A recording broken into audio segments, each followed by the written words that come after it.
Hello, boils and ghouls. Welcome to episode 209 of Dads from the Crypt. My name is Jason. I'll be your host this evening, and I am joined by Mondo. Hello. Hello. And by birthday boy Jody. Hello. Hello. We are recording on the eve of your birthday, which fortuitously is always on in October. Do you have any spooky birthday plans? October is a month of spooky plans anyway. I mean, we're already watching movies every night and stuff like that. So I don't know if there's anything particularly big going on tomorrow, but I do my scare-a-thon every year, and I always make sure that on October 10th, I pick a movie that I really want to watch, something fun. And so this year I'm watching Stage Fright, Michel Suave movie where he there's a killer with a big owl head and he goes through a theater killing. I love it. It's fun stuff. And so, yeah, I always pick a movie I like for my birthday. So, yeah, that's awesome. Watching that. Cool. And I picked Evil Dead 2 to watch this week. Oh, yeah. Jody picked the movie tonight. So we got many little presents for Jody. But we also have a great guest joining us, Mr. Chef Joe Gatto. Guys, thank you so much for having me tonight. Happy birthday, Jody. And thank you. Also, I still love that opening rips, you guys. That's just kick ass. I love it. Yeah, shout out to our friend Hi-Fi HY-FY. Our friend Eric from Bloody Good Horror just came out with actually a new track. It wasn't a whole album, right? It was a new track called Haddonfield. Yeah, it's called Haddonfield. It's on Spotify, all the music platforms. Go check that out if you like that song. I'm convinced that while the theme song is playing, Jason can still see all of us, even though we're not actually showing on the screens. He just watches us all dance to the theme song. Exactly. I didn't know this, and now I'm a little bit self-conscious. Yeah, no, he can see us. He's watching. So, Joe, you're mostly known as a chef, and why don't you tell us about that, but also tell us about your horror fandom. Sure. I mean, yeah. So I am a chef. I have a television show called From Scratch where I run around New England making everything from scratch. So I hand forged my own knives, made my own charcoal. Wow. Atlantic made salt. I was a private chef for Celtics and Red Sox players. And I had an NPR show for 6 years.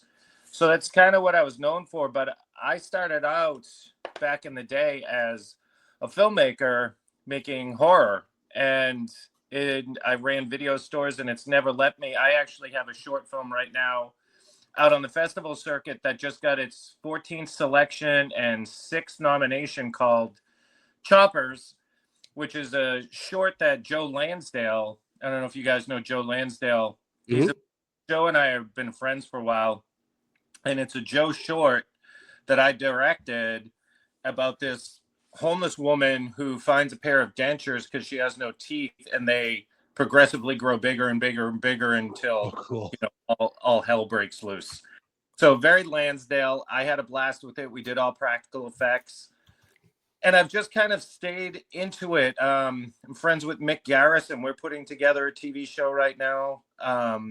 So the TV part of me, it's just led to a lot of cool stuff. And I love my food side, but that horror side has just never left me. That directing and that writing and being connected with those guys has really led to a lot of cool pieces. I'm doing an anthology with Joe right now.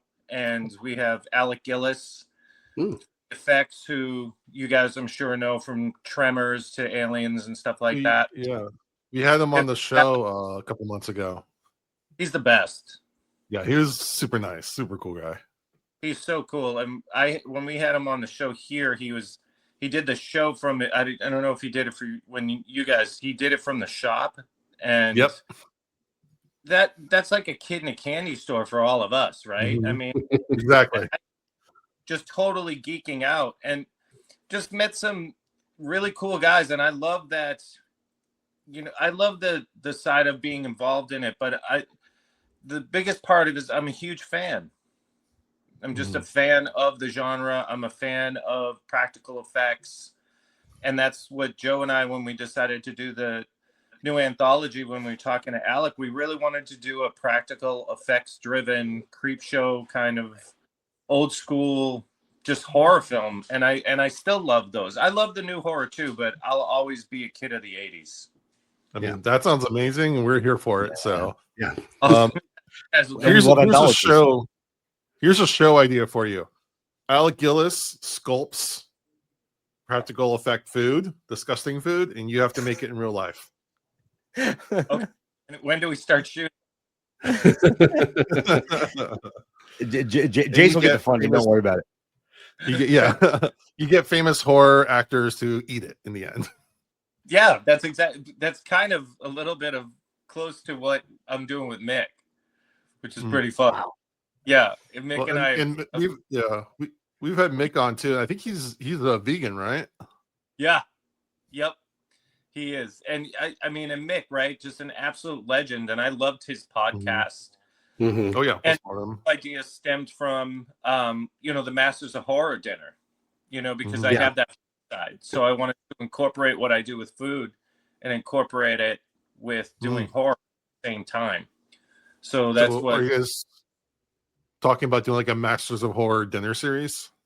It's kind of like that, except it's just a little more involved, but it is kind of that where it will be guest driven, but the food will be horror driven. Yeah, exactly.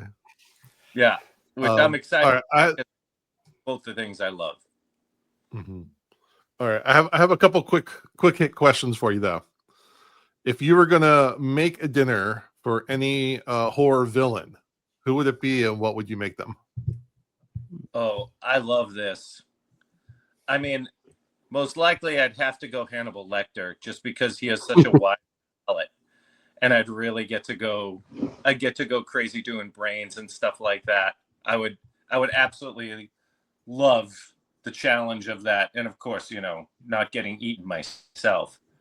But yeah, I would definitely choose Lecter for that. And like, what kind of brains are we talking? I mean, how about he supplies the brains and I won't ask where they came from? and how would you prepare? How would you prepare brains? I mean, I would definitely go like a hard sear for that, because you want a nice caramelization on that, which is really the Maillard reaction that we're looking for. Mm-hmm. And bringing out the sugars and really getting a nice crisp crust on that, so you have that textural difference of the soft brain underneath. And what do you pair with the brains? I mean, I'd probably pair it again with something that's crunchy, like maybe some asparagus, just roast a little garlic and lemon, so we get that, that nice crunch going with it. Plus, it has that little bit of acid that will offset that richness of the brain. I'm into this. Let's do it. I'd be down. All right, and then I want to flip the question around. What about if you're going to choose a heroine or hero from a horror movie? Who would it be, and what would you make them? Oh God, I would have to go Ash from the Evil Deads, and I would have to make him like just some big beef ribs, and just have him regale me with stories of killing zombies while he eats meat off a bone. Yeah, I will say, in all these movies, he goes through so much hell. I'm just like, I want to get him a shower and a nice meal. Just like, you've been through the ringer, man. You deserve it. Have you seen the series Ash versus Evil Dead? Yeah, I thought that was great. You know what? I had a question for you guys that I came up with because the minute I knew we were doing Evil Dead 2, I had to revisit it, a couple times. But I had a question for all of you of, if you had to recast Ash, who would you recast him with? Oh gosh. I know. It's like Campbell's the only person I can see. I mean, I thought was it Jane Levi did a great job in the remake. I really like her as an actress. I know she's not like exactly Ash, but I thought she did a really good job. Did. Yeah. Can I go left field and also with a female of Lauren Rivera from Terrifier? Yep. Oh, I can see that. she's already a badass in those films. I think this will kind of just move right over in the right direction. That's a good one. Just trying to think who could play the humor the same way, because I mean, there's so much physical comedy in this movie. We'll talk about it in a little bit, but like it's slapstick. It's hard to pull that off. It is. I couldn't really think of any. Like, one of the people that came to mind that I always thought was really funny was Robert Hayes. Okay, I could definitely see that. Yeah, from the movies, and he always killed me. But yeah, that's a tough recast. Yeah, that is. I have to think about that. Was it something, the guy from the Green Knight who's also in Hereditary as Alex Wolf? yeah. I kind of see him in that. Yeah, that could work as well. I'm trying to think of like that age range. Yeah, that age range thing. I was trying to go old school too, thinking who could play that kind of comedy that had that, because Campbell was just perfect for it. Right. Yeah, he was basically made for this kind of role, and I mean that in the most sincere way possible. Like it was his role, and he owned that character. I think the movies became the movies because of him. Yeah, 100%. Yeah. Him and Raimi were just that weird combination that you just don't find very often. And I did see a piece of trivia that I wanted to ask you guys about that. When I rewatched it, did you guys see the Freddy Krueger glove in there? Yes. There was a whole thing where, and I forgot, I think like Nightmare on Elm Street originally, Night of the Living Dead, Nightmare on Elm Street, and Evil Dead all kind of riffed on each other, because in the original Nightmare on Elm Street, there's a scene where you can see in the background where she's watching Evil Dead, or someone's watching Evil Dead, and I guess he had Wes Craven had joked and said that, well, Nightmare on Elm Street is scarier than Evil Dead. So when Evil Dead 2 came out, he was kind of riffing on Evil Dead 2, or riffing on Nightmare on Elm Street by putting the glove back there, saying, no, Evil Dead 2 is scarier than Nightmare on Elm Street. And from what I read, that was actually the real glove from the movie, because the effects guy was working on Evil Dead as well, and he stole it off the set. Oh, wow. I didn't know that. I watched a doc on it yesterday, and he was talking about that, they had taken it and put it up, and it's in 2 places. And I had never noticed that until yesterday. Yeah, unless you're looking for it, it's hard to see. Love that connection. Yeah, that's awesome. All right, well, let's get to our plot synopsis. Again, we're talking Evil Dead 2, which came out on, I had it up a second ago, March 13th, 1987. Jody, tell us what happens in this movie. All right. So the events of the first movie basically don't have much to do with this movie. They're kind of, this is a sequel that's also kind of a remake. Kind of. It's like the first 10 minutes. Yeah, they got money this time around. And so they basically just remade the first movie and did kind of their own riff on it. So don't worry about what happened in the first movie. It's its own thing. In this one, though, 2 Michigan State University students, Ash Williams and his girlfriend, Linda, they take a romantic getaway to a dilapidated cabin out in the middle of the woods. When they get there, they find a giant tape player that plays a tape of a archaeologist named Richard Noby. And what he's doing on there is he's translating from a book that he has found called the Book of the Dead, the Necronomicon Ex Mortis. And on this recording, he reads off some passages in that language, and it causes an entity of some sort to awaken in the woods. And then this is that famous camera flying through the woods at, just a couple feet off the ground. And it starts by possessing Linda, turning her into one of these deadite creatures. Ash decapitates her with a shovel and buries her in a grave near the cabin.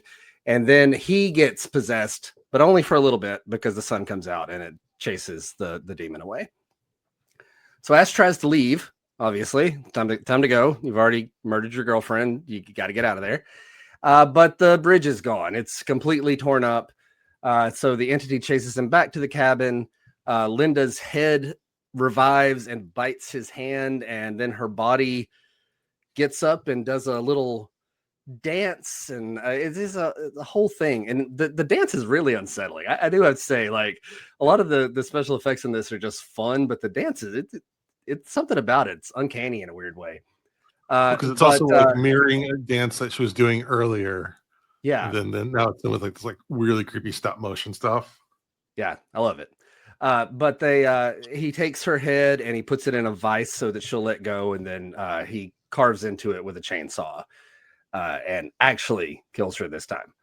But in the process, though, where his hand was bitten, his hand gets possessed and then starts attacking him, which is, by the way, what I did with all of my kids when they were little. You know, you would do like, oh no, the hand, and you tickle them, and yeah, it's good stuff. But for Ash, not so good. His hand is actively trying to kill him. And this is my favorite stuff in the whole movie, too. This is just Bruce Campbell by himself in a room pretending to fight with his own hand. It's glorious. It's some of the best physical comedy in anything. Eventually, though, he gets knocked out. His hand drags him across the cabin floor, and he wakes up just in time to stab the hand and then cut it off with a chainsaw. Meanwhile, while all this is going on, Dr. Nobi's daughter, Annie, and her research partner, Ed, are coming back to this same cabin. They realize they can't get across the bridge because the bridge is gone, but they run into a handyman named Jake with his girlfriend, Bobby Joe, and they lead them to the cabin on foot. There they find Ash, and they assume that he's been up to trouble and maybe has hurt her parents because he's covered in blood. He's got a chainsaw. And so they lock him in the cellar. And so they listen to the rest of that tape. And he explains that my wife, Henrietta, just like Linda, got possessed by this entity, this Kandarian demon, when I recited this. And at that point, we realize Henrietta, the dead wife of the professor, was buried in the basement. And she busts out of her grave and attacks Ash. He manages to escape out of the cellar because they finally realize, oh, maybe he's not a bad guy. He's just fighting against a bunch of bad things.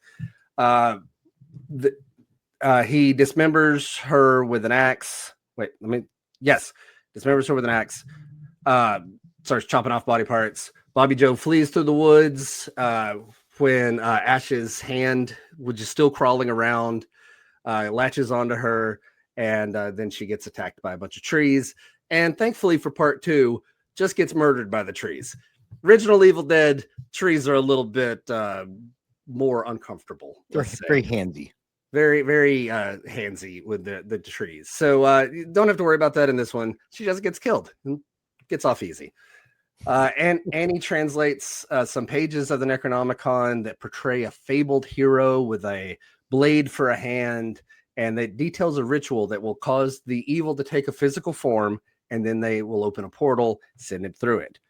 Before they can do that, though, Jake says, we have to find Bobby Joe. He throws all the papers into the cellar like an idiot and forces them out but at gunpoint to locate Bobby Joe.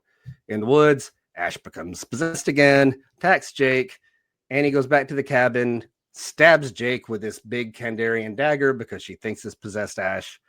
And then Henrietta kills him. Dead-eyed Ash tries to kill Annie, but then he sees the necklace that he had given Linda earlier in the movie, and it brings him back. So with Annie's help, Ash modifies the chainsaw, puts it on his stump so that he now has a chainsaw for a hand, and he cuts his shotgun barrel so he has a sawed-off shotgun. They find the missing pages. He kills Henrietta, and she starts reciting the incantation to send the evil away. But the demon attacks in physical form. It's this giant monster face that fills up the whole door of the cabin. It attacks while she's trying to finish reciting it. Ash's possessed hand comes up and stabs her in the back, and she's dying. They can't defeat it, but she manages to finish the incantation with her dying breath. At that point, a large portal opens up, sucks everything through the portal, including Ash and his Oldsmobile, and he lands in the Middle Ages, where a group of knights think he's a deadite, but then an actual deadite shows up, Ash shoots it, and he realizes, as all the people bow down to him, oh wait, I'm the hero prophesied in those papers earlier. And he screams, no, no, as he realizes he is now trapped in the past. It's a lot of plot for a movie that I mostly think of as like, you know, funny scenes and crazy gore effects. So yeah, there's a lot of plot happening in this. That was great. I want to watch it again. Yeah, I love it. All right, Joe, start us off. What do you think of this movie? I mean, it's absolutely one of my all-time favorites because it goes out on a limb. It bends the genre. It does something different. And I remember that just the first time I even saw it, that I just couldn't believe this was a real movie. Everything that I had remembered up until that point had been so structured. And this has structure, but they always seem to follow rules. And when this thing just went off the rails, and I was like, how is this so funny? How is this so bloody? Why is this so different? Why is the blood black? Why is the blood yellow? Why, I loved all the practical effects, but yet all the time when they're using stop animation, it made it very unnerving. It had that horrific feel because it has that tactile presence in the frame. And Sam Raimi shoots such an energetic film that's just, he has that kinetic style that matched this kind of intensity that I hadn't seen before. And Bruce Campbell can really carry all of what Raimi's putting on his shoulders through the physicality of the comedy. But at the same time, the scares are real, and they didn't short out on, from the blood and everything else. They really went over the top. And I think that's definitely a great commentary on, just the ratings board and everything else. They went so over the top with it. And really, for me, that's what sold me, was that everything about it was so over the top. It never took itself so serious, but at the same time, you could tell they were serious about their filmmaking. And yeah, I mean, we see people trying to imitate this kind of style all the time, but like Sam Raimi is just such a kinetic, smart director that like you just can't capture that. Yeah, I don't think people now know it because he went on to do, the Spider-Mans and everything else, right? And I mean, Darkman was awesome. I mean, I still think Crime Wave is a little underrated, them and them and the Coen getting together. And I just think at the time, people thought, oh, this is a bloody horror movie, and they couldn't see beyond that.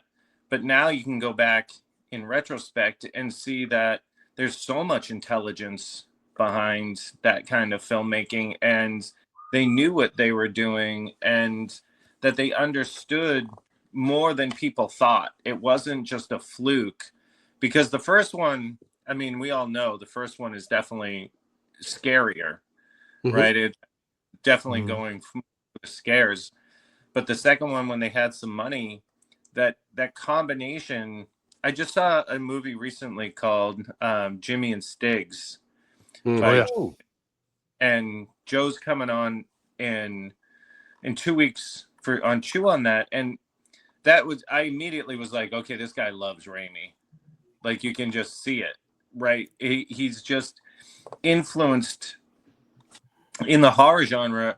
He's just influenced an entire generation. I mean, that's when I'm looking through a frame and I'm trying to frame something, I'm thinking, what would Raimi do? He'd move the camera, right? Like, he'd make this shot that's just supposed to be an OTS. He'd make something kinetic about that and say something different. And he kind of changed the visual language from my opinion, from what I saw, he really changed the genre for the better. Yeah. And it had become kind of stuck. And, especially in the 80s, right? Like, the slasher films had kind of been done to death. And he came in with a fresh point of view and a fresh perspective and really put his own unique spin on it and his own stamp that still holds up today. But also, when you look at films today, you can see his influence in all of them. And one of the things that really stood out in the viewing that I did the other day was that stop animation that we were talking about. I think that was one of the pieces that made it really just scary and offsetting and off-putting and just unsettling, because that, like I said, that tactile piece of the stop animation, which they would use CG today. And look, I'm not a CG hater. I just think there's places for everything. And I don't think that stop animation should lose its place in filmmaking either, because I think it has its own unique value.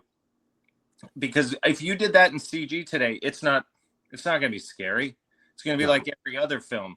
That stop animation, when she spins and her head doesn't move, you'd never get that from CG. So that's why Evil Dead has really always stood out to me as one of my favorite films, but also as groundbreaking, and Stephen King thought the same thing, right? Like when he saw it, he saw the value that brings to the genre. And if you don't like horror, you would never get it. And you just think there's a bunch of blood spraying around in it. You don't get the fun jokes, and you don't get the little bits of humor, like Farewell to Arms and all those things that we love about it, that make it unique and make it something that when we all view it, it brings us back to that. That's something that brings me back to a time when I first saw it. And I really remember falling in love with movies. And that's something, it's one of those movies for me. Well said. Thank you. Jody. Yeah. So I absolutely love this movie. If you ask me on the right day, this might be my favorite movie ever, just, depending on the day. But, when I was growing up, I was not a horror movie kid. Like, the horror stuff was too much for me most of the time. But I remember being about 6th grade. I had a friend who was talking about this movie that he had seen, and I found the poster for it. It was this Army of Darkness, the follow-up to this one. And just seeing that, I thought, oh, this is made for me. This is the coolest thing I've ever seen. Him standing there, in this like soap opera pose with his chainsaw hand. And so then later, after watching Army of Darkness, I had to go back and actually watch Evil Dead, so I had any idea what it was about. And everything about this movie, I feel like, works so well. Like I said, the humor of it is so good. I mean, just Bruce Campbell in a room fighting with his own hand is enough for me I could watch that for 20 minutes. Just him throwing plates at his own head and falling down and knocking himself around. The physicality of the performance is so good. The gore effects on this are so over the top. This was like the first real horror movie I ever showed my daughters, both of them about the time they were 10, because it's so over the top that it's not scary when the blood happens. Like, I was able to tell her, like, this is a lot. It's going to be crazy, but it's going to be fun at the same time. So, like Ash knocks a little hole in the wall, and then just like a fire hose of blood comes shooting out the wall. That's awesome. And it's fun, and it makes you laugh, and it's over the top. Jake gets pulled into the basement, and the geysers start shooting out of the basement as Henrietta kills him. But it really is. It's scary too. The makeup effects are awesome. I love the look of Henrietta. I can see Ted Raimi in there now that I know that it's Ted. I can definitely see his face. But I love Henrietta. She's gross, got a cool look to her. I love possessed Ash with his the ridges around his eyes. And I mean, even just the deer with the white eyes. Like, everything in this movie looks so cool. Every scene of this movie looks so cool. And it has kind of this unreality to it. Like, it's somewhere between a cartoon and a horror movie. And everything about it works. Like you said, Raimi's camera work, zooming all over the place, not just when the entity's moving around, but just in normal scenes, that camera is flying all over the place, keeping you engaged, keeping you connected. Ash as a character, has there ever been a more quotable movie than The Evil Dead and Army of Darkness between the two of them? so many, you know, cool groovy and Hail to the King and all that good stuff. Work shit. Yeah. But yeah, it's a great movie. I have never gotten tired of this movie, no matter how many times I've watched it, and I hope I never will. I love coming back to it every time. And yeah, and it's special. And even beyond, you know, my own enjoyment of it, like I said, I shared this with my daughters when they were first able to handle something beyond, you know, Gremlins. And my oldest daughter, the first time she saw it, she said, I love this movie so much. It's my new favorite movie. And so that year for Christmas, I got on Etsy and I found a little magnifying glass necklace that I gave her, like Linda's, so she could have her own like Evil Dead necklace. Good stuff. Yeah. So I can gush about this one all day, but I'll let somebody else talk a little bit. I love this movie. It's great. Armando. I don't know how I follow any of that.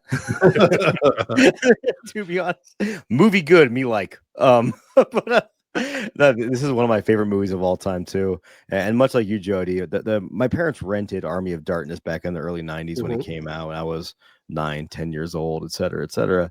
And I fell in love with it right away because I'm a sucker. Like you said, I'm a sucker for good practical effects. To this day, and I've said this many times on this podcast, so for our longtime listeners, I'm going to sound like a broken record, but these practical effects will always stand the test of time. And modern practical effects will do the same, because even if it doesn't look perfect, there's the charm behind it that you don't get with CGI. There's the warmth and the creativity that you just don't feel when someone's, and again, not a knock on there's some great CGI out there and some good CGI that really hits the spot. But practical effects for me will always be like it's kind of made me fall in love with horror in the first place. And this movie hits that in every aspect.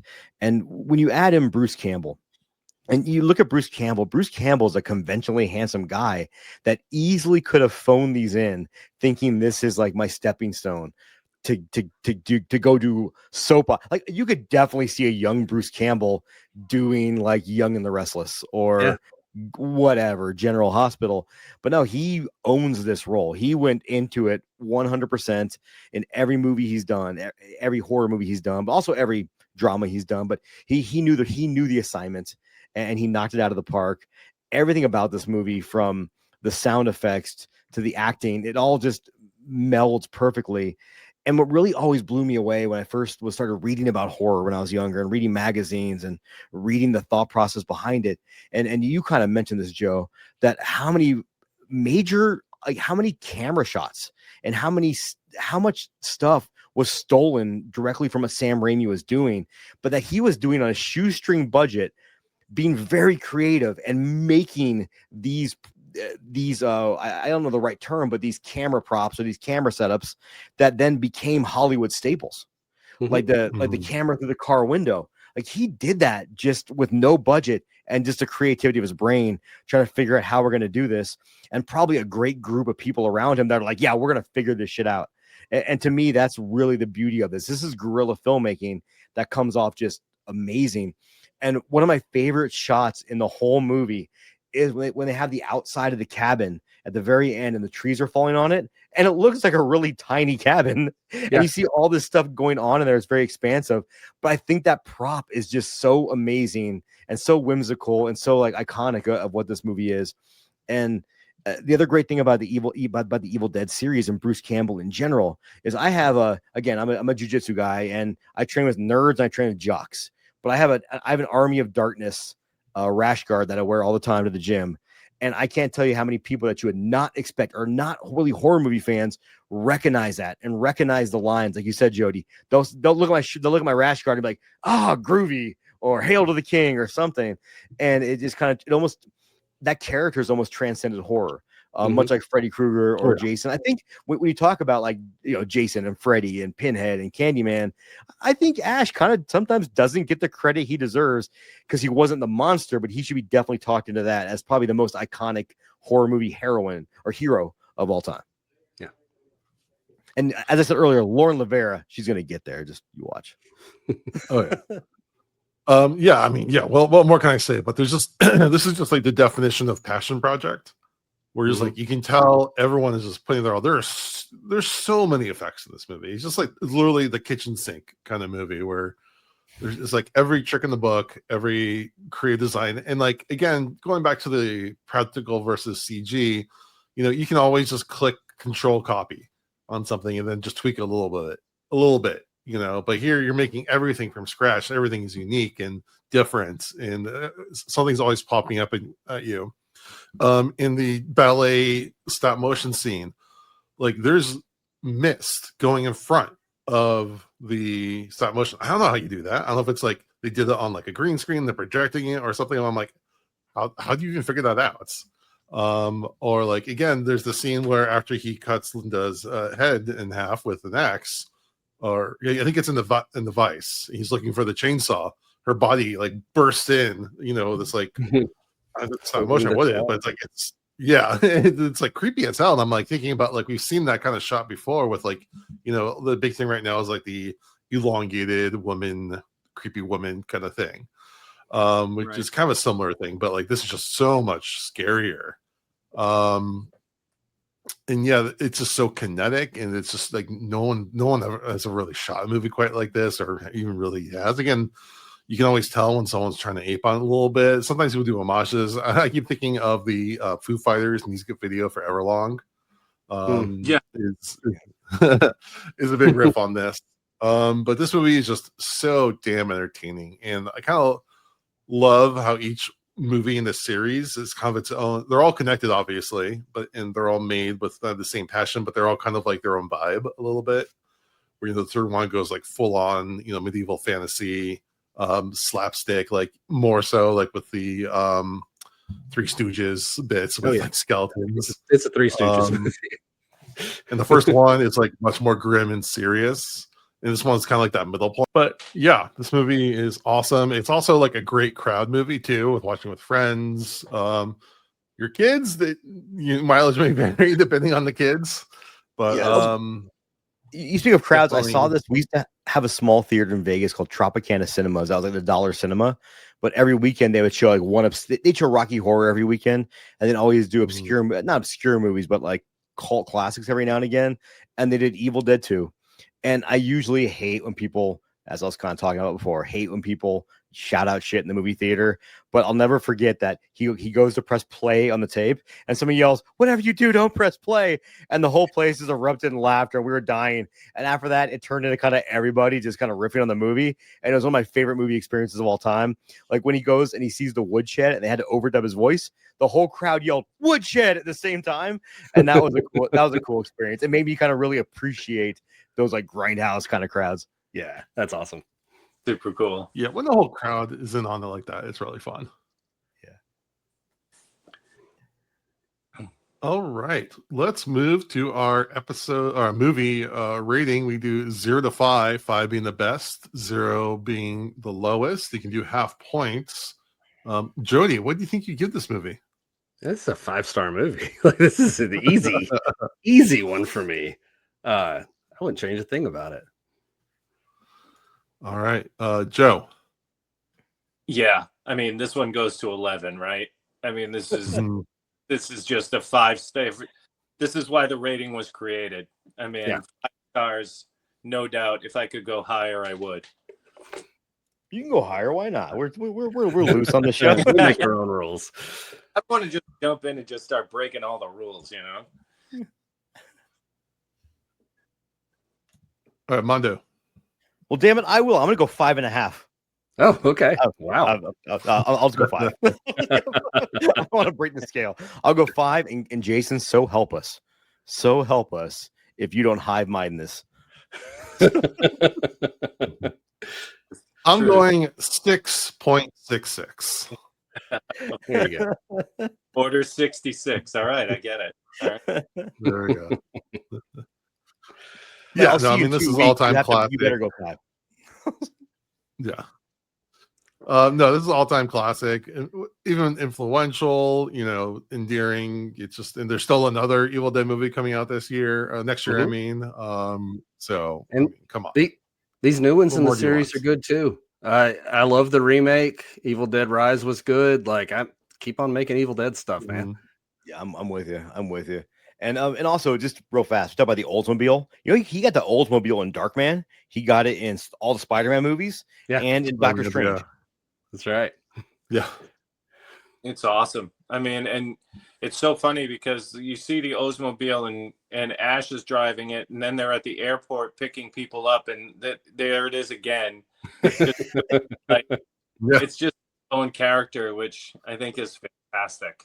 You know, that movie's really special. It's just one of those movies that will live forever. I know it will always be at the top of my list. And I know you guys are fans of practical, and when you go back and watch that and see just how the practical effects really upped the ante on this, it makes you respect what they were doing. I mean, Greg Nicotero went on to have such a fantastic career, Walking Dead and everything else, and here he is just creating at the time. These guys are just making things that, now they make in a computer, and I get it, like we were saying, but I really think that's a movie that you can go back and watch and see the differential between a practical and the weight it carries as something created in the computer, which can look terrifying. And I think one of the best examples of that, I don't know if you guys have ever talked about it on one of your shows, but is The Thing and the reboot of The Thing,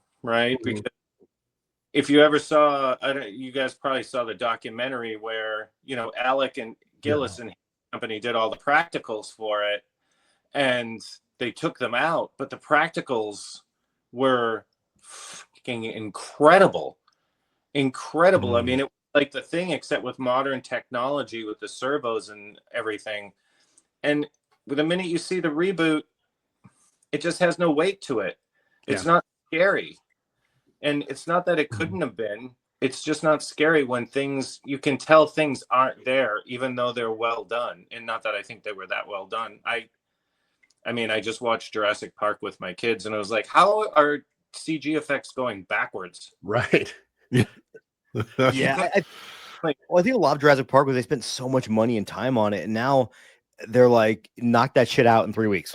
And I think back then they actually had they knew they needed to spend time on that craft to get it to look the way it looked. Yeah, and a lot of it, from my understanding of talking to Alec and other effects guys, what happens is, I just think this is so ridiculous, but so when they insure a movie, if they're doing effects, they have to insure the movie 3 months ahead of time while those guys are prepping the effects, right? So there's a 3-month window ahead of the movie starting that they're working on effects that it has to be insured, which is more money out of the company's pocket. But as opposed to if they do CG, they can start production on the day and they can do CG while the movie's going. So there's no extra added cost for insurance. That's great. And also, like, when you think about that, like, one of the biggest costs in the movie is like having everyone on set, and then having the sets, and then the cost of the rooms and everything. So to have like a practical effect that you're kind of working through the practicality of it is taking up time on a set, where if you just do CG, you're like, okay, it's cheaper to pay a group of people, somewhere on their computers to fill in. It's much cheaper than having a whole set of people there. So again, it's a good way to save money, but also, at the cost of what? But it's back, right? Because you're trying to make something that's memorable as opposed to just trying to, but it's like slap a label on it, like Jeff Goldblum says, and now you're packing, you're tracking. And that's what they're doing. And pumping things out. But when people take time, I mean, I didn't think Alien Romulus was the best, but I definitely think it was a step in the right direction. Yeah. And that guy, Dead Rise. I'm fairly, right? Yeah. Use a lot of practical. Practicals, that practical mix, Stan Winston and James Cameron had figured it out, and Spielberg. That when you mix them properly, you can get something fantastic. When you rely on one, I just think you're dead in the water. I remember when that Wolfman remake came out, I read they originally hired Rick Baker to do the Wolfman transformations because they saw American Werewolf in London, which is one of the greatest examples of practical effects ever. And then when he told them the time it would take and the money, they're just like, we'll just CG it. Yeah. And when I said that was a studio decision, obviously not a director decision or a producer decision. That was a studio decision because obviously whoever the director probably wanted him because he knew he could come with the goods. So it's just kind of sad when you see that when you think of what could have been. Yeah, that's the Thing remake did for me. I was like, wow. When I saw those practicals that Alec had built and all this crazy shit, I was like, oh my God, I would have paid to see that over and over. And so would a lot of people. But then you end up with this middling piece of garbage. Yeah. So straight. I think one thing that makes Evil Dead 2 work so well is I said earlier, they got some money this time as opposed to the first movie. They didn't get too much money, though. They had $3.6 million for this. So they're still like having to be creative with it. Like they can't just like go buy it. They have to make all this stuff in house. They have to come up with ways to make it work. They have to, it's like part of the reason I love practical effects is they're like magic tricks. And when you don't have a lot of money, the magic tricks get more creative. And so I just feel like they had just the right amount of money to make this movie, you know? They were able to afford all the effects, but not easily. You still had to like work around corners to make it work. So I feel like that's a big part of the success of this movie. I mean, you look at Star Wars even. Like, imagine if Star Wars is all... There's a reason why those early ones are so nostalgic with all the practical effects they had and what they did with it, and how the later ones were just didn't feel as warm. They felt just kind of a little bit cold and callous because they didn't have the not the creativity visually, but the creativity as far as like what they had to do to create pull it off that world. Yeah. It definitely lost its heart. The Star Wars, I think that's a great example of what happened. Just thinking about comparing cantina scenes. Yeah. Right? Oh yeah. Like that's the way to do it. You watch the original, and you're like, oh my God, this is the coolest thing I've ever seen. And you watch the new ones and you're like, wow, like you're just taken out of the film as opposed to immersed deeper in it. Yeah. That's a great way to put it. I had an idea when we're talking about the Ultimobile. That should be Sam Raimi's final film. Should be about the Ultimobile in all the movies it's been in. Make the it life of the character. actor, the Oldsmobile. It's like a Christine 2 in a sense. Yeah. But like you're supposed to see the Oldsmobile at its like shitty apartment in North Hollywood. It goes to his garage, you see it go, and sag down a little bit. just chugging a can of oil. Gasoline. Right? A cigarette. It has a flat tire. It's just like, Jesus Christ. Like, that should be Sam Raimi's final film. All right, let's take a quick break and do a shout out. Hey, I'm Kevin Dillon. You're listening to Dads from the Crypt. Victory! I love Kevin Dillon. Yeah. That's all. Yeah, great guy. Speaking of the Blob remake. Yep. All right. Jody, give us your song of the day. Yeah, this is is your birthday. How long have we been doing this show? I think this is the first song I've ever picked. I think you give him more than this. Yeah. Hey, whenever you guys want to jump in and give a song of the day, I'm not going to be upset. I already do a lot of work. I don't want to do more work. I just happen to have a good one for this movie. Mainly because I get to bring something that I know wouldn't come any other way. Because this song comes from my youth minister days. Okay. This is a band called Showbread. And Jason, as a Jewish man yourself, you may have heard of Showbread. It had something to do with the tabernacle. They're a Christian band. Okay. They're a Christian band. And they used to get in trouble all the time, though, because they would make songs about stuff like Evil Dead 2.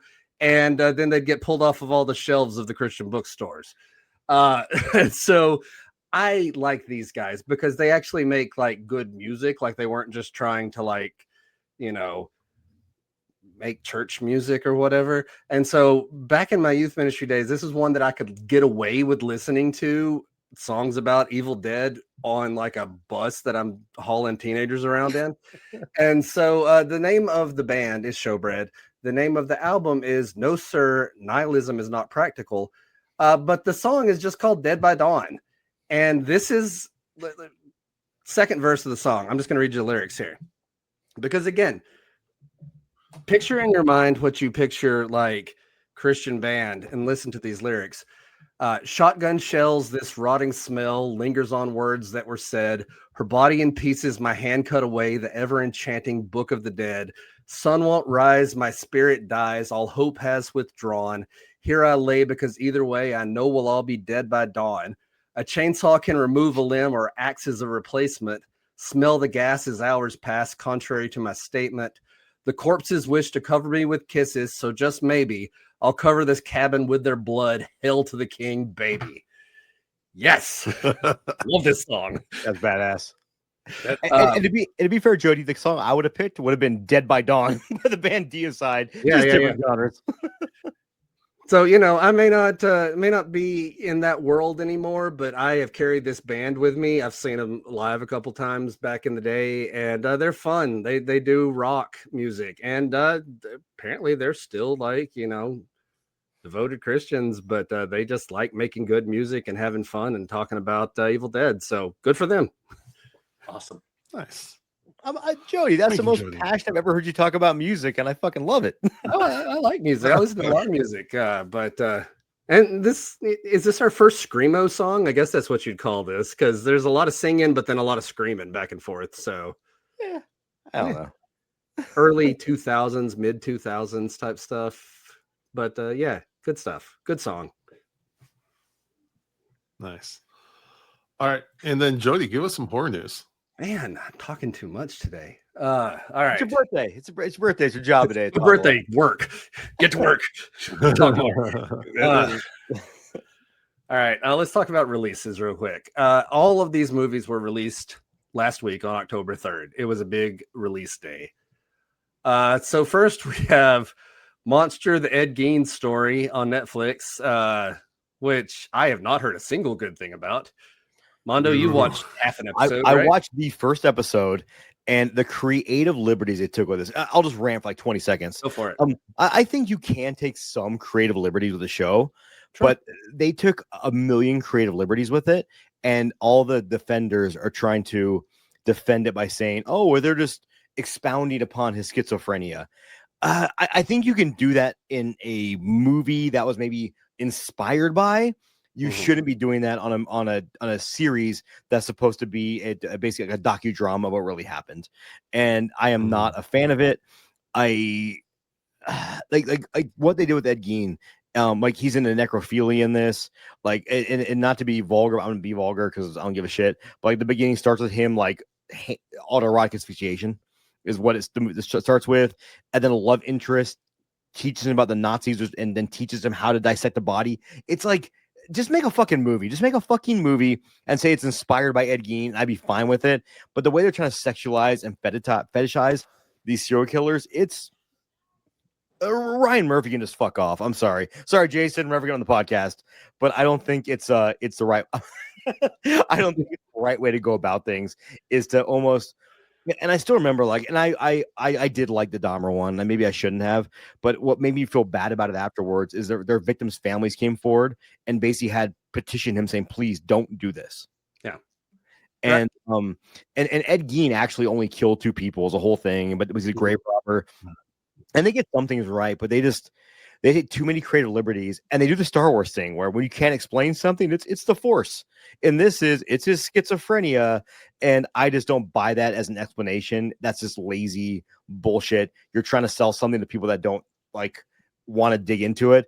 And if I see one more fucking person on social media post about like how much they know about Ed Gein, I'm just like fuck off. Like I don't know that much about him, but I know enough to know they took a lot of creative liberties. Yeah. That's my rant. Don't watch the show. Charlie Hunnam, however, in the first episode, did a great job with what he was given. I will give him that. Ron Murphy tries real hard to make serial killers sexy in a way that weird. It's odd. You can do that with Dexter. You should not be doing that with real life cases. Like sure. it should be very. They did back in like the early 2000s. They had the Gacy, the Gein, and the Dahmer films, and Steve Railsback. I still remember playing Gein. They did everything. They did not make that film sexy. I don't remember how accurate it was. And the Bundy one too. The Bundy one, they cast an attractive person to play Bundy, but by no means at any point were they like, you should lust after this guy. They did it basically to prove that, like, hey, he was this charismatic person that duped so many people, but look how fucking terrible he was. And this is almost, I don't even know how to get into it, but it's for the one episode I watched, I didn't like it. I know people that finished the series that by the end they're like, this is dog shit. And I'm all right. I just wanted to give you an opportunity to talk about it because I know Totally. I literally forgot about it from the time I watched it till right now. I'm glad I could bring this back. It was horrible. All right. So did you watch it, Joe? Yeah, I watched 2 of the episodes, and I just can't stand this glossed over versions of serial killers that were ostensibly glorifying them and almost making them the victim in a sense and trying to and I just couldn't stand it. And like all the liberties they took I was like, this is just ridiculous. I mean, they could have dove into it, made it a shorter series. They tried to do like a long burn with it, and the storytelling just fell off the rails and it just became exploitative. And I just saw no value in it because it's not a film. It's this just long look. Like you were saying, it's like all of a sudden he's learning about Nazis and grave digging. And I'm like, what the hell is this? Like, what are we doing? We're not making a structured piece. We're just making this piece of I just thought it was terrible. I just thought it was horrible filmmaking in it. And I mean, did he do a good job with what he was given? I guess, but I just thought the whole interpretation of it was horrible. I thought the Dahmer one was okay, and I couldn't get through half an episode of the Mendez one. So I heard that was terrible too. And just to not to get too much more into it, but like there are certain things you can do that I can get away with. But like when you add in so you're trying to, like you said, you're trying to almost like show like this guy who's the real monster. It's like, well, he was the real monster, but he also like he was a real monster for what he did. You don't have to add in the Nazi fascination but you're not adding in autoerotic asphyxiation except for you want fucking ripped ass Charlie Hunnam to like simulate jerking off. Let's just be fucking honest.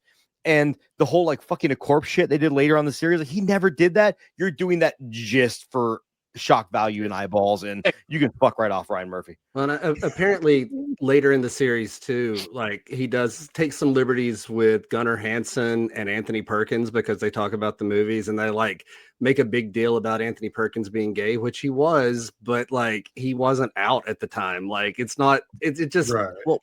And they never had stuff for no reason. They never had evidence that he cross-dressed or dressed up like his mother's skin, and they did that. They did it in the series. So I was reading about it, and and not to get political, but in the world we live in, should we really be like trying to add that into his character to spread more fear about people that aren't like us? And that also did not sit well with me. Yeah. All right, so let's talk about some better releases. I just wanted to go ahead and get that one out there. We don't get that away very often, and we're definitely not going to cover that. So I'm going to take a walk after this. Other things that came out on October 3rd. VHS Halloween came out on October 3rd, which I know we just covered. I wasn't here for that episode. I'll go ahead and give my quick recap. I liked it. It's ridiculous, but also really dark this time. A lot of kids going in this one. Would you rate it? What would you rate it out of 5? I gave it a 4. I enjoyed it. I was 3.5. I was close to you. Yeah. I'm feeling Jason didn't like it. Am I right? Jason gave it a 3. Okay. The last segment I thought was like an all-time good VHS segment. The last segment's one of the best. Yeah. Yeah. All right. Other releases. We have a new movie from Danishka Esterhazy. She's the one who did the Slumber Party Massacre remake and the Banana Splits movie. This movie's called Match. It's on Tubi. I don't know much about it, but I do like some of her other stuff. Primitive War is now out on digital. That's the dinosaurs versus Vietnam War movie that just came out. In theaters and on digital as of October 3rd is Shell. That's the new movie that has Elizabeth Moss and Kate Hudson. It's about an aging actress. Sounds like it has a lot in common with The Substance. Elizabeth Moss is the main character. Definitely worth checking out. It's on digital already. And in theaters, 3 movies that came out on the 3rd: Coyotes, Good Boy, and Bone Lake. Which I kind of want to watch all 3 of those. We Yeah. need to review Bone Lake. That All was for like right up different my reasons. alley. That movie looks horny as fuck. And I'm like, It does. It absolutely does. crazy. The marketing Yeah, for and that Justin movie. Long being chased by coyotes. Yeah, the marketing not for to Bone Lake is brilliant. Like I absolutely love it. They know exactly what they're doing. All right. Some trailers that we got. We got a new trailer for the movie Self-Help. It's coming out in theaters October 31st. It's from the creators of Founders Day. Mondo and I watched it at Chattanooga Film Fest this last year, and I really liked it. I thought it was really good. So I'm excited for other people to get to see it. Oh, we did. God, We did. Yeah. It wasn't even the day that you had the coffee either. You had the coffee too. I know. That was a different day. Another trailer is for a movie named Guillotine, which is a historical horror comedy anthology. So it goes through different ages and tells different stories in a comedic way about the guillotine. So guillotine related stories. It was pretty fun. It was a good time. I never heard of it. You posted the trailer. Is it I like the love same? Is it the same guillotine like throughout history? Like again, we see the guillotine going to its apartment in North Hollywood, don't having know. a cigarette, polishing itself. It's the Oldsmobile roommate. Yeah, it's all roommates of the Oldsmobile. We got a buddy I'm actually comedy. really interested in that. It's an anthology, so let's see if we can get a hold of that one. Yeah, absolutely. Yeah, try to hunt that down. We do like anthologies on this show. Yes. Another trailer is for We Bury the Dead, which is basically Daisy Ridley versus zombies. So yeah, I'm into it. It looks cool. It looks creepy. I like the trailer for it. So definitely look that one up. We Bury the Dead. And a movie called Psycho Killer that is from the creators of 7 and 8 millimeter. Looks like a very gritty serial killer horror movie along the lines of 7. It's been a while since we've had something like that, you know? So yeah. And I didn't watch the trailer, but is the famous Talking Heads song in the trailer? They didn't use it in the trailer. No, It's thank a perfect goodness. opportunity to do a slow down version of that, you know, Eh, like trailers like to it's a do. little played out. Psycho Killer. I, Yeah, you can do that. That song will always remind me of Leslie Vernon because that's Yeah. the song Yeah. they played. Totally. And I like the Talking Heads a lot, but that song is a little overplayed in that motif. Sure. All right, a couple other quick things. One physical media release I wanted to highlight is just because this is a very small movie and I'm so excited for them. The WNUF Halloween special is one of my Halloween favorites. It's like an 80s broadcast and it looks perfect. It's a perfect recreation of an 80s news thing. They also made a follow-up, the Out There Halloween Mega Tape, which previously just been available on VHS. This was given to me by Joe Ferry on VHS. But now you can walk into Walmart and get both of those movies on Blu-ray together. I am excited for these creators because they love making these small independent movies. And I freaking love that it's in Walmart for every random person to come across. I tried. Good for I walked into Walmart today. Congratulations. I walked into Walmart today and I tried to buy it. I could not find anybody to help me to get it out of the goddamn case. So I went home. Yeah. No.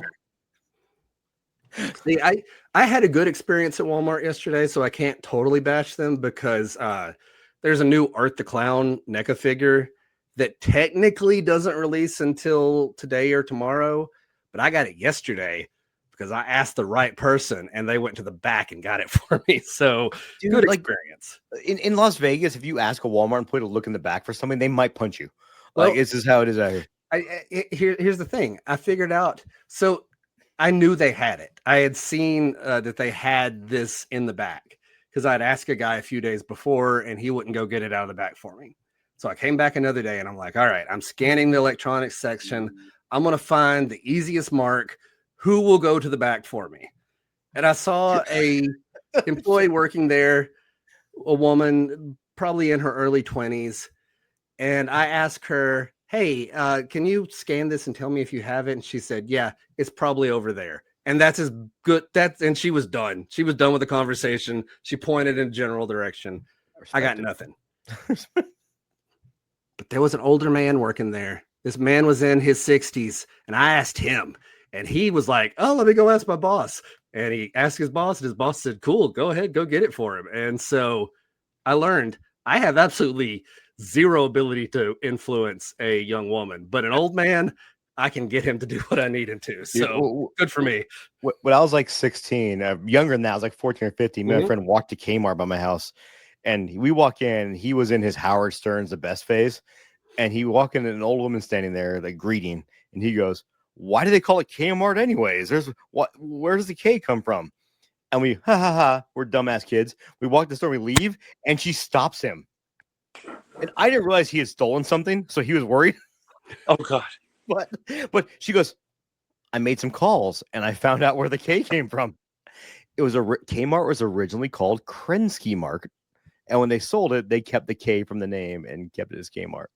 So what you're saying and what I'm saying is, if you need help at any of these places, find the oldest employee on the floor. They're the best one. Yeah. Which, to be fair, when I was working at Apple, I might have been that one. Like, yeah. All right, couple quick, just general news items here. One I'm excited about: Prey, the Predator movie, is going to play in theaters for the first time as a double feature with Predator Badlands. You can see it on November 5th. So yeah, I loved Prey. I can't wait to see it on a big screen. It needed to be on a big screen. So yeah, excited for that. best Predator film ever. A follow-up to one we talked about before, The Toxic Avenger, and the the nonprofit Undo Medical Debt. They cleared $15 million in medical debt for people through donations to this company. The thing that people don't realize is a lot of times when you have medical debt that gets sent off to a debt collector, they buy it for like pennies on the dollar. And so for like $10, you can pay off $1,000 worth of medical debt if you know how to make it work. And so they were able to pay off $15 million in people's medical debt. So yay for Toxic Avenger. That's Horror awesome. is for the people. That's right. Damn right. Hell yes.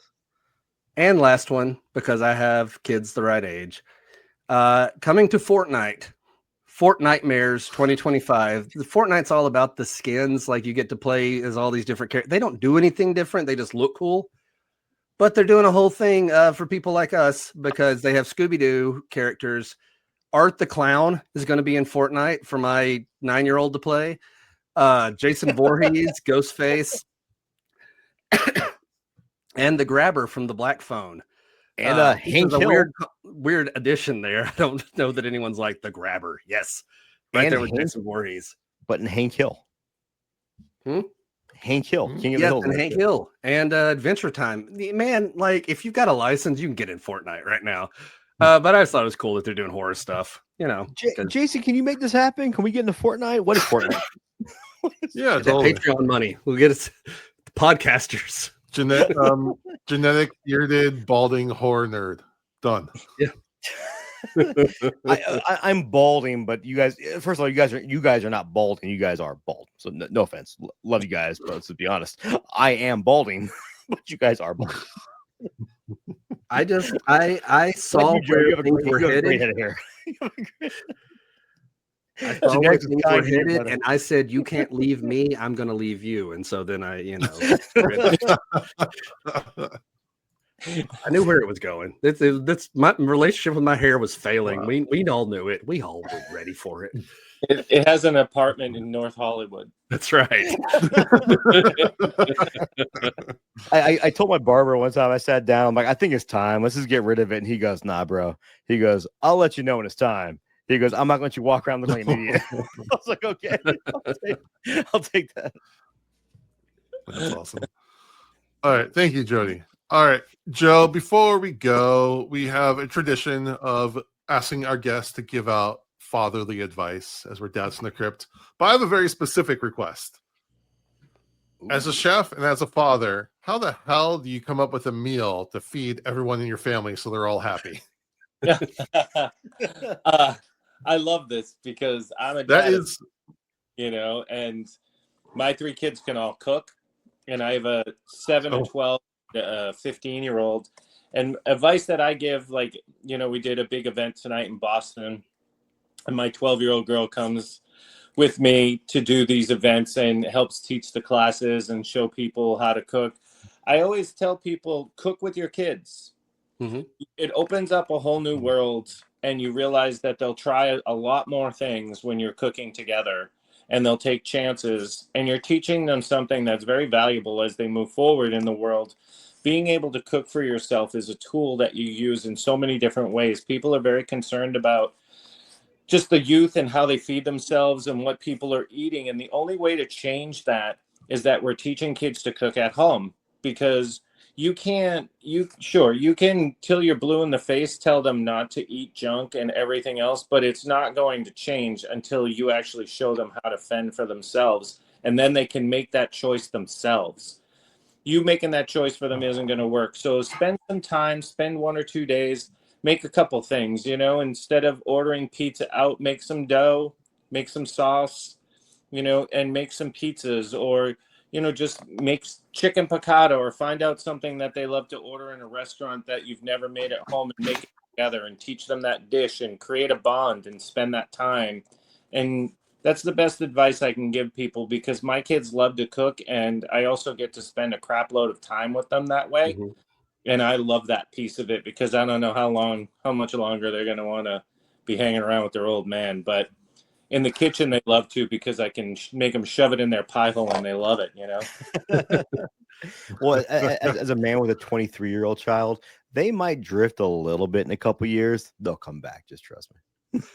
It's good to know, wow. because I love spending time with them. Oh, They're my buds.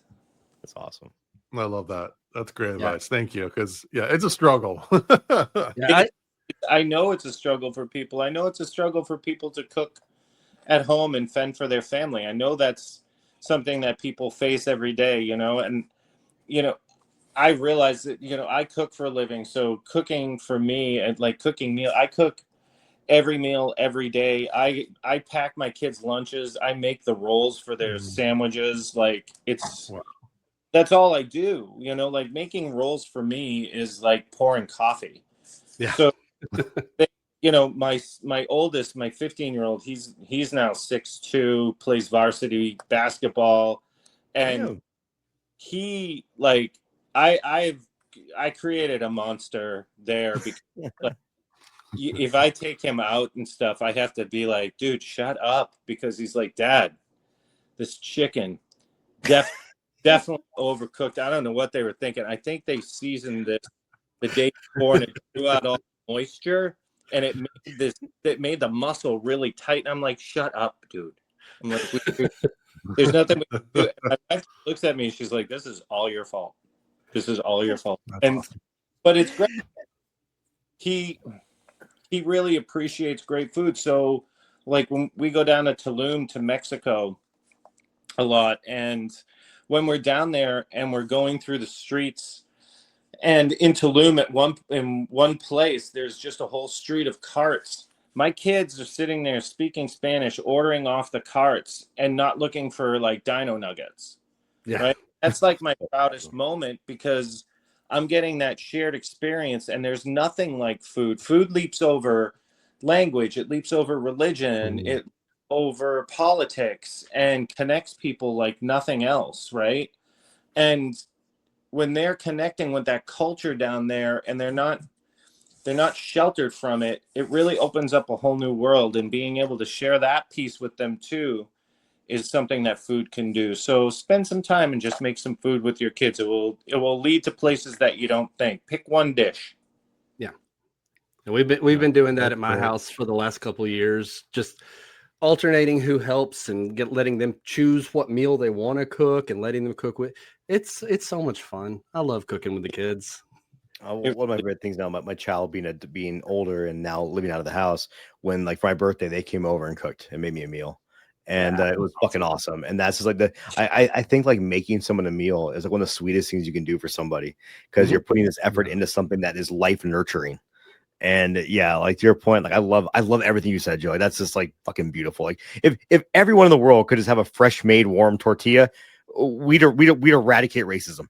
Like we literally would. And I said it jokingly, but I kind of mean it too. Like yeah, right. I agree. And like on my program, I have a lot of shit like Emerald, and Andrew Zimmerman. Those guys come on, and when we start talking about it, all that celebrity and everything strips away, and they feel the same way. A home cooked meal, right? When I ask them about why they cook, their mom, cooking with their mom, cooking with their dad, right? Like it's all about that connection. So you saying that like that, those warm tortillas solving like everything. You're not far off, because it really does just, food has a way, when someone cooks for you, they're putting their soul out there for you, and they're giving themselves a piece of you. And that's how I feel with every dish I make. This is when my kids are eating that sandwich. Yeah, is it over the top to make all their rolls and stuff? Maybe. I don't give a shit. But, I know when they're at school and they send me, I did a whole crumble cookie series where I broke down their recipes and made better versions that had less sugar. Ooh, I like that. Those are damn good cookies. It was so good. I couldn't keep them in the house. So what I do is I'd make, like I was making tres leches and stuff, and I'd send them to school with my kids. I'd be like, take all of this to school. And they'd go to school. My son, being in high school, would send a picture in the middle of the day of like the basketball team, and it's just the tres leches in the middle of the table with like 8 forks going into it. That's so awesome. It just made me smile like inside and out again, just thinking about that, because that's something that, I don't know, it's just really fun. I did chocolate razor blades. It's on my Instagram the other day, and they look exactly like razor blades, but they're made with white chocolate. I actually made like silicone molds, like if you're doing practical effects. And then I filled it with chocolate, and did it with my kids. And then you spray paint them with edible spray paint, and it looks just like razor blades. And so I was eating the razor blades. And the next day I sent my girls to school with the razor blade chocolates. And I'm like, to eat these out in the open. I just want to see. This was a fun call for the principal. I'm telling you, you need to do something with practical effects in food. There's definitely something there. Get Andrew Zimmer and get bizarre foods made designed by practical effects, made into food. There you go. See, it's all coming together. Yeah, I'd watch it. That's beautiful. All right, man. Joe, thank you so much for coming on. This was a blast. Where can people follow you and find your show? First of all, just thanks for having me, guys. This is like a treat for me to talk to my people that understand when I get excited about Chopping Mall. And because you guys know, mostly I just get blank looks like, what the hell is Joe talking about now? But yeah, you can find me. The best place to find me is right on Instagram at Chef Joe Gatto. It leads you right to everything that you need to see with me, from Chew on That to all my shows. And it's all the information, the fun videos we do, and the partnerships I have with everyone from Ninja, and just all the fun food videos and the big events I do. And it will also have information on the new shows that are coming up, and you guys will be the first to know, because it's definitely going to be right up your alley, the one I'm working on with Mick and stuff. Awesome. So yeah, Instagram at Chef Joe Gatto is definitely the best place to find me. Awesome. All right. Well, we appreciate everyone for listening. We'd really appreciate if everyone would give us a rating or review on iTunes, a rating on Spotify, like and subscribe on YouTube, and follow us at Dads from the Crypt Talk on TikTok. With that, I thank you for listening to Dads from the Crypt. Follow Dads from the Crypt on Facebook, Twitter, and Instagram, or I will follow you to the grave. No, seriously, you really should watch. But be careful what you ask for. You may get it.